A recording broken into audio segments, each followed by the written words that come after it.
So the story starts when I was playing with this PS5 the other night, and I just tried to turn it off, but it refused to do that. So what was basically happening was that the white light was constantly blinking for almost an hour and a half. So what I was trying to do was that I tried to turn it off with the physical button, but that was not happening. I brought up my controller to turn it off with it, but that was not happening either.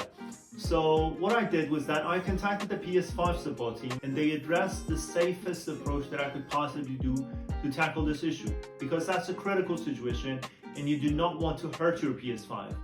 So stay with me to find it all out.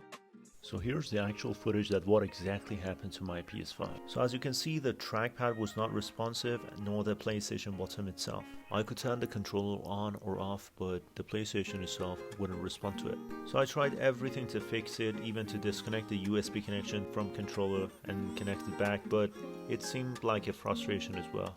So I called the Sony PS5 support team department and had a conversation with them, and they told me the official advised approach to this issue is directly unplug the AC wire from the PS5 itself.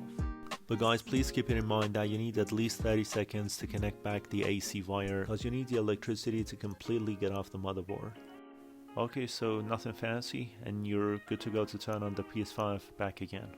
So at this point, there's a great probability that the device comes up in a processing screen. There's not a big deal about it, and the device is just checking for any errors in your storage. So after you go completed, the device will restart itself and will most likely show the screen that you did not turn your device off properly, but in our case we had no other choice. So now that we found out how to solve this issue, let's see how we can avoid this from happening.